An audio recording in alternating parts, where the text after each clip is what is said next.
శ్రీ గురుభ్యో నమః. శ్రీ మహాగణపతి నమః. తులారాశి వారికి ఇక జూలై నెల రాబోతున్నటువంటి జూలై నెల ఎలా ఉంటుందనే చూద్దాం. జూలై నెలలో తులారాశి వారికి వృత్తిపరంగా వ్యాపారపరంగా సానుకూలమైనటువంటి ఫలితాలు అనేవి గోచరిస్తూ ఉన్నాయి. ఈ రాశి వారికి కుజుడు అత్యధికమైనటువంటి బిందువులతో సానుకూలమైనటువంటి స్థితిలో ఉన్నాడు. జూలై 29వ తారీఖు వరకు కూడా కుజుడు యోగకారకమైనటువంటి స్థితిలో పిశాచి యోగం ఏదైతే జరుగుతున్నదో అది లాభస్థానాల్లో యోగకారకమైనటువంటి ఫలితాలు ఇచ్చే విధంగా ఉంది. వృత్తిపరంగా వ్యాపారపరంగా నూతన ఉద్యోగ అవకాశాల గురించి చేస్తున్నటువంటి ప్రయత్నాల్లోనూ యోగాన్ని ఇవ్వగలుగుతుంది. మరియు అదేవిధంగా ఫైనాన్షియల్ రొటేషన్ యోగాన్ని ఇవ్వగలుగుతుంది. వ్యాపారపరంగా 3 పువ్వులు 6 కాయల విధంగా లాభాన్ని సిద్ధించే విధంగా ఉంటుంది. ఈ రాశి వారికి శుక్రుడు అష్టమంలోకి సంచారం చేయబోతున్నాడు. శుక్రుడు అష్టమంలో సంచారం చేస్తున్నప్పుడు తన యొక్క దృష్టి ధనస్థానం మీద ఫైనాన్షియల్గాను అనుకూలించే విధంగాను, రొటేషన్లో సానుకూలమైనటువంటి ఫలితాలు ఇచ్చే విధంగాను, కుటుంబ అభివృద్ధిని పెంపొందించే విధంగాను ఉంటుంది. కుటుంబంలో ఒకరికి ఉద్యోగం రావటం మరియు అదేవిధంగా సంతాన సంబంధితమైన విషయాల గురించి ప్రయత్నాలు చేస్తున్నటువంటి వారికి సంతాన వృద్ధి కలగటం, కుటుంబ అభివృద్ధి చెందటం అనేది ఒక మంచి సానుకూలమైనటువంటి ఫలితాలు ఇచ్చే విధంగా ఉంటుంది. ఈ రాశి వారికి కుజుడు యోగకారకమైనటువంటి స్థితిలో ఉన్నాడు.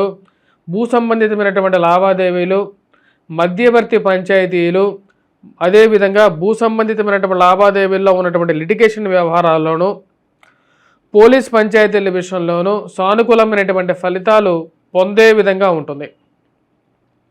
ఈ రాశి వారికి రాజకీయంగా ఎదగడానికి మీరు చేస్తున్నటువంటి ప్రయత్నాలకి, అదేవిధంగా కార్యాలయాల్లోనూ వ్యాపార పరంగాను అన్ని చోట్ల ఉండేటువంటి రాజకీయాలు ఏవైతే ఉన్నాయో ఆ రాజకీయాల్లో మీ యొక్క ప్రాబల్యాన్ని మళ్ళీ తిరిగి పొందగలుగుతారు. ఈ రాశి వారికి ఇది ఒక మంచి శుభపరిణామంగా చెప్పచ్చు. తులారాశి వారికి వృత్తిపరంగా చాలా అనుకూలంగా ఉండే విధంగా ఉంటుంది.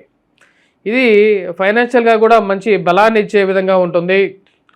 వీటితో పాటు ఈ రాశి వారికి మనం గమనించినట్లయితే ఏదైతే చిన్న చిన్న సమస్యలు ఏవైతే ఉన్నాయో ఆ చిన్న చిన్న సమస్యల నుంచి ఏదో విధంగా బయటికి రావాలని చెప్పి ప్రయత్నం ఆరంభిస్తారు. ఉద్యోగపరంగా మార్పు అనేది తీసుకోవాల్సినటువంటి స్థితి అనేది ఏర్పడుతూ ఉంటుంది. ఈ రాశి వారికి ఈ యొక్క నెలలో 16వ తారీఖు నుండి అనుకూలమైనటువంటి ఫలితాలు ఇంకా ఎక్కువగా మెరుగ్గా ఉంటాయి. 16వ తారీఖు నుండి ఉద్యోగ అవకాశాల గురించి చేసేటువంటి ప్రయత్నాల్లో సానుకూలమైనటువంటి ఫలితాలు ఎక్కువగా గోచరిస్తూ ఉన్నాయి. నూతన ఉద్యోగ అవకాశాల్లో సానుకూలత మరియు అదేవిధంగా ఉన్నతమైనటువంటి స్థాయిలో ఉన్నటువంటి స్త్రీ పురుషులతో సత్సంబంధాలు ఏర్పరచుకుంటారు. ఆ యొక్క సత్సంబంధాలు జీవితంలో ఎప్పటికైనా ఉపయోగపడతాయి. ఈ రోజుల్లో పర్సనల్ కాంటాక్ట్స్ అనేవి చాలా ముఖ్యం. కాబట్టి వారితో మంచి అన్యోన్యం, అదేవిధంగా వారి మంచి ఫ్రెండ్షిప్ అనేది జీవితంలో నాకు ఉపయోగపడుతుందని చెప్పి నమ్ముతారు.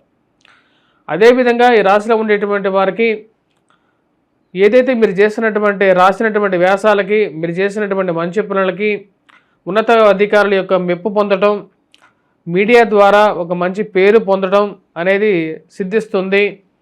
రాజకీయంగా ఎదగడానికి ఏదైతే పదవి గురించి మీరు వెయిట్ చేస్తున్నారో ఆ పదవి మళ్ళీ తిరిగి పొందడం అనేది ఒక మంచి పరిణామంగా మీరు చెప్పవచ్చు. ఈ రాశిలో ఉండేటువంటి వారికి జరుగుతున్నటువంటి రాజకీయ పరిస్థితులు కూడా అనుకూలించే విధంగా ఉంటుంది. ఈ రాశిలో ఉండేటువంటి వారు విద్యార్థులు, విద్యా సంస్థల్లో పనిచేస్తున్నటువంటి వారు పూర్తి సెల్ఫ్ కాన్ఫిడెన్స్తో పనిచేయగలుగుతారు. మరియు అదేవిధంగా 16వ తారీఖు నుండి 16వ తారీఖు ముందు వరకు కూడా అనుకూలంగా ఉంటుంది. 16వ తారీఖు తర్వాత ఇంకా చాలా యోగకారకమైనటువంటి ఫలితాలు అనేవి గోచరిస్తూ ఉన్నాయి. 16వ తారీఖున రవి రాజ్యస్థానాల్లోకి సంచారం చేయబోతున్నాడు. ఇది ఉద్యోగపరంగా అనుకూలతను ఇవ్వగలుగుతుంది. మీ యొక్క ప్రభావాన్ని, ప్రాముఖ్యతను పెంచే విధంగా ఉంటుంది. ఇది ఒక మంచి పరిణామంగా మీరు భావించగలుగుతారు. వాటితో పాటు ఇన్వెస్ట్మెంట్స్ ఏవైతే ఉన్నాయో ఆ ఇన్వెస్ట్మెంట్స్ భూమి మీద పెట్టినటువంటి డబ్బు ఏదైతే ఉందో అది కొంచెం పెరగటం, అది మానసిక సంతృప్తిని ఇచ్చే విధంగా ఉంటుంది. విద్యార్థులు, విద్యా సంస్థల్లో పనిచేస్తున్నటువంటి వారు, గవర్నమెంట్ రిలేటెడ్ ఎగ్జామ్స్ గురించి ప్రిపేర్ అవుతున్నటువంటి వారికి కూడా రాబోతున్నటువంటి 16వ తారీఖు నుండి చాలా సానుకూలమైనటువంటి ఫలితాలు అనేవి గోచరిస్తూ ఉన్నాయి. రాశిలో ఉండేటువంటి వారు ఉద్యోగపరంగా వ్యాపారపరంగా వారి యొక్క ప్రాబల్యాన్ని పెంపొందించుకోగలుగుతారు. ఇది ఒక మంచి పరిణామంగా గోచరిస్తూ ఉన్నది. ఈ రాశిలో ఉండేటువంటి వారు ముఖ్యంగా స్త్రీలు ఎవరైతే సంతాన ప్రాప్తి గురించి ప్రయత్నం చేస్తున్నారో వారికి కూడా అనుకూలమైనటువంటి పరిస్థితి అనేది గోచరిస్తూ ఉన్నది. వయోవృద్ధులు ఆరోగ్యపరంగా కొన్ని జాగ్రత్తలు అనేవి తీసుకోవాలి. పిల్లల యొక్క ఎదుగుదల గురించి ఎక్కువగా ఆలోచిస్తూ ఉంటారు.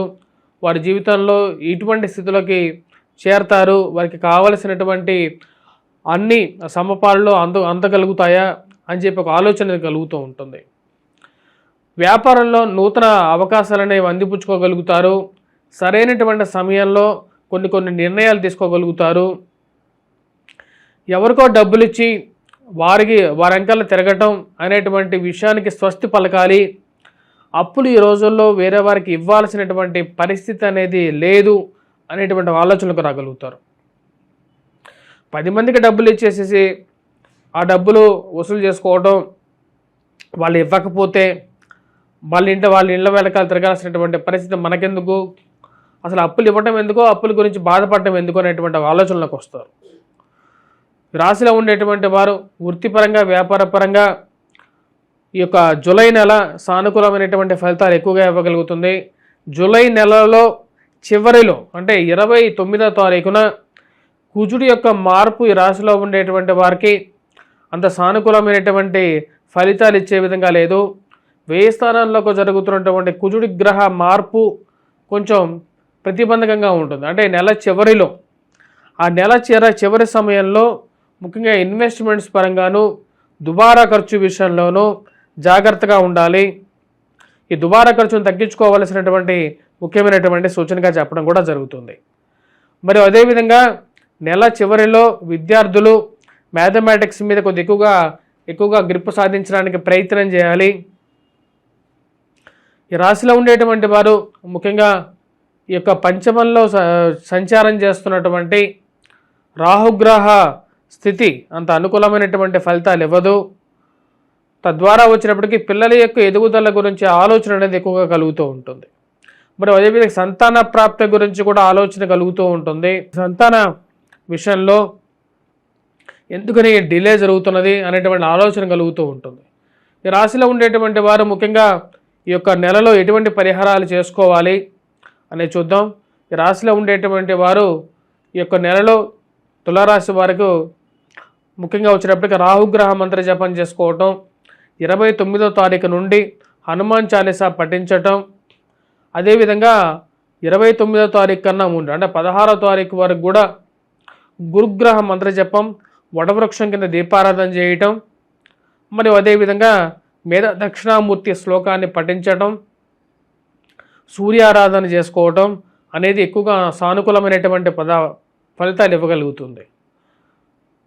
స్వస్తి.